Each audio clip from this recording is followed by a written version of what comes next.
de désert infini où les caravanes rêvent et flânent. Au pantin, ton sommeil, les serpents t'ensorcellent. C'est bizarre ça, mais c'est chez moi.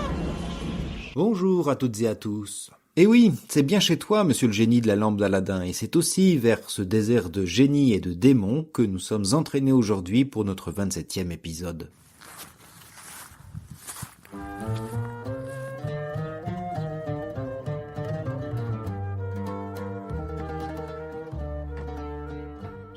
Et le démon l'entraînait vers les déserts. Ce verset est tiré d'un épisode de l'Évangile selon saint Luc, au chapitre 8, verset 29, qui concerne la guérison d'un homme possédé au pays des Géraséniens.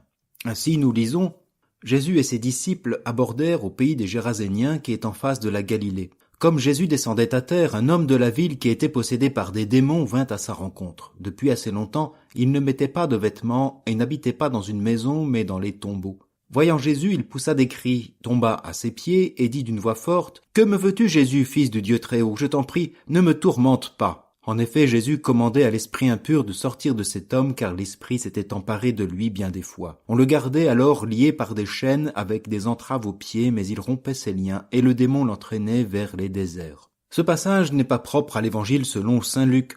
Je vous l'avais déjà présenté dans la version de l'évangile de Marc, chapitre 5, versets 1 à 20, et il se trouve aussi dans celui de Matthieu au chapitre 8, qui lui parle de deux hommes possédés dans un récit beaucoup plus concis. C'est d'ailleurs toujours intéressant de regarder les versions d'un épisode dans les différents évangiles. Ainsi, Luc est le seul à faire référence au désert ou aux endroits déserts comme le traduisent certaines éditions. Mais en fait, il est bien question de désert au pluriel. Et le démon l'entraînait vers les déserts. Je l'ai déjà signalé, le désert est ici lié, comme dans les traditions antiques, au monde du mal et des forces maléfiques et démoniaques. Il n'est pas le lieu de l'épreuve, de la rencontre ou de la conversion à Dieu. Ces déserts sont à rapprocher de celui de notre brebis perdue, désert mentionné uniquement chez Luc. Et pour notre épisode, cet évangéliste montre bien que notre homme est entraîné vers cet espace qui l'éloigne de Dieu, mais aussi de sa propre humanité. En effet, dans sa description de l'homme possédé, Luc est aussi le seul à mentionner explicitement le fait qu'il soit sans vêtements et sans maison. Depuis assez longtemps, dit-il, il ne mettait pas de vêtements et n'habitait pas dans une maison, mais dans les tombeaux. C'est un homme de la ville, disait l'Évangile, cependant il n'habite pas une maison, mais les tombes, autrement dit parmi les morts. C'est un homme de la ville, mais sans vêtements, c'est-à-dire sans ce qui caractérise le lien et le statut social, le vêtement. Il n'est pas au désert, mais il vit déjà au dehors. Il est en dehors de toute vie, déshumanisé, désocialisé. Bien pire, possédé par de nombreux démons, il est aussi paradoxalement prisonnier des hommes. Luc, comme Marc, souligne ces chaînes, ces entraves qui l'empêchent, mais vainement, de rejoindre les déserts démoniaques. Virtuellement au milieu du site, mais réellement détaché de toute vie humaine et relationnelle, il est seul et attiré vers encore plus de désert. C'est ce mal qui peut parfois nous ronger aussi en nous faisant préférer la virtualité et le mensonge des réseaux sociaux, par exemple, qui paradoxalement peuvent nous isoler et nous empêchent de nous confronter à la réalité, à la complexité, mais aussi à la beauté des relations humaines. L'intervention de Jésus exprime justement cette nécessaire réhumanisation. Le récit se poursuit donc ainsi. Jésus lui demanda « Quel est ton nom ?» Il répondit « Légion ». En effet, beaucoup de démons étaient entrés en lui, et ces démons suppliaient Jésus de ne pas leur ordonner de s'en aller dans l'abîme. Or, il y avait là un troupeau de porcs assez important qui cherchait sa nourriture sur la colline. Les démons supplièrent Jésus de leur permettre d'entrer dans ces porcs, et il le leur permit.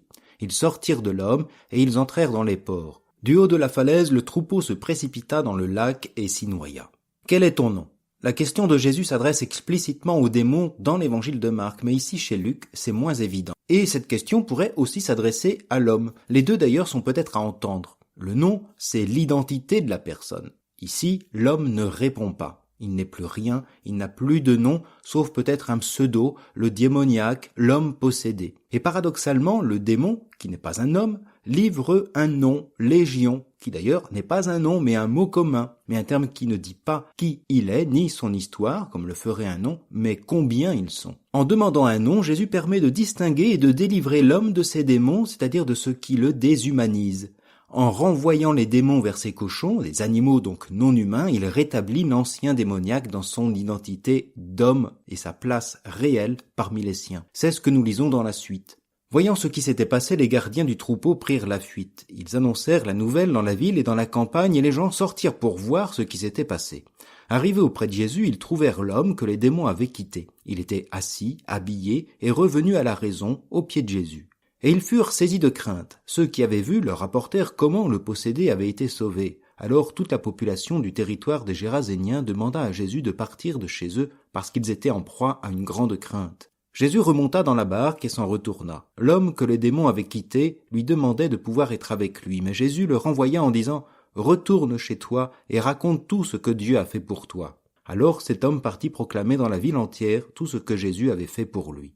Les démons entraînaient le démoniaque vers les déserts et le silence. Jésus incite l'homme, désormais assis, plein de raison, à vivre au milieu des siens et à leur témoigner des bonnes œuvres de Dieu, c'est-à-dire maintenant des œuvres du Christ, de cette bonne nouvelle, bien réelle, à la ville et au monde. Mais bien plus, et c'est encore une autre particularité de l'évangile de Luc, qui décrit l'homme au pied de Jésus. Cette attitude est celle de la reconnaissance du Seigneur.